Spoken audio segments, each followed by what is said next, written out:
Bonjour, mon nom est Mélanie de la compagnie Logisim. Aujourd'hui, je vous présente la boîte à outils du logiciel Excel GL. Pour ouvrir la boîte à outils, il suffit de cliquer sur le bouton Boîte à outils à partir du ruban Excel GL. Une nouvelle fenêtre s'ouvre, c'est la boîte à outils. Vous pouvez la déplacer et l'agrandir selon vos préférences.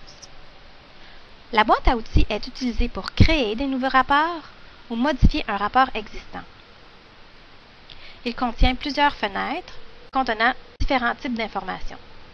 La première fenêtre est celle des dispositions. Elle représente le contenu de notre feuille de calcul Excel.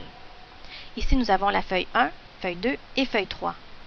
Elles sont vides pour le moment, tel que vous pouvez le constater dans le fichier Excel. À toutes les fois que je vais ajouter de l'information, vous pourrez observer dans ce secteur la structure apparaître sur chacune des feuilles respectives. Juste en dessous du secteur Disposition, il y a la fenêtre Outils. La fenêtre Outils est utilisée pour ajouter de l'information en faisant des glissés-déposés. L'information est regroupée selon les différents modules de comptabilité, tels que Compagnie et autres, Journal général, Clients et produits, Fournisseurs et charges, Employés et paie, Stock et services, et Projets. Lorsque la boîte à outils s'ouvre, par défaut, le journal général est ouvert ainsi que le plan comptable. Vous pouvez minimiser le plan comptable pour accéder aux autres informations disponibles sous le journal général. Comme premier exemple, dans ma feuille 1, lissons et déposons à partir du plan comptable, sous la sélection rapide, les comptes d'actifs. Je sélectionne Actifs et le dépose en B3. Tous les comptes d'actifs sont affichés selon un format prédéfini d'Excel GL. Vous pouvez utiliser le groupement automatique gauche en cliquant sur les chiffres 2, 3 et 4 et vous pouvez toujours modifier l'apparence du rapport selon vos propres préférences. Vous pouvez observer dans le secteur Disposition qu'il y a maintenant une disposition qui s'est ajoutée sous la feuille 1, soit Actif 1, ainsi qu'une nouvelle fenêtre qui s'est ouverte dans le secteur de droite de la boîte à outils qui porte le même nom, soit Actif 1, et celui-ci inclut toutes les propriétés possibles de modifier dans cette disposition-là. Faisons un deuxième exemple dans ma feuille de calcul numéro 2. Cette fois-ci, ajoutons les numéros de compte en B3. Glissons, déposons numéro de compte pour voir s'afficher tous les numéros de compte à l'état brut. Si on descend jusqu'en bas, vous pouvez observer que tous les comptes sont affichés jusqu'au dernier compte de dépenses. Ils sont à l'état brut, aucun formatage n'a été fait. Contrairement au contenu de la feuille 1, où il y a des caractères gras et des caractères italiques. Retournons à la feuille 2 pour ajouter d'autres informations, telles que le nom des comptes. Glissons, déposons-le en C3, mais avant de déposer, vous pouvez observer une zone bleue qui s'affiche.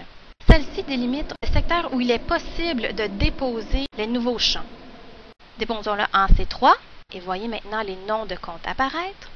On peut observer que les champs les plus couramment utilisés sont en haut de notre liste, soit les numéros de compte et les noms de compte. Par contre, vous n'êtes pas limité à ces deux types d'informations-là.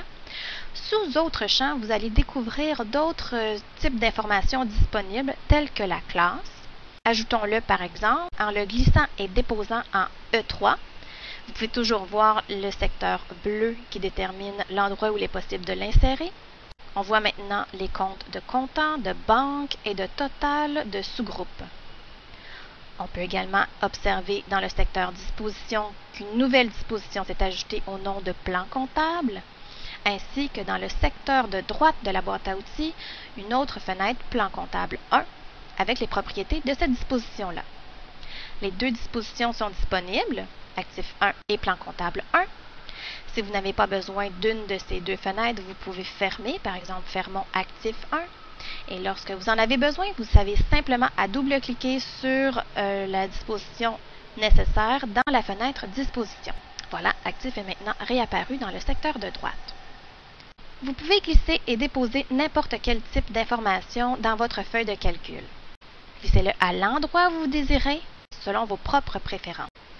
Voici ce qui conclut ma présentation de base de la boîte à outils Excel GL. Le prochain vidéo ExcelGL présentera les méthodes pour changer les propriétés des dispositions existantes dans le secteur de droite. Alors, pour en connaître davantage sur la boîte à outils, restez aux aguets pour connaître la sortie de notre prochaine vidéo. Merci, bonne journée!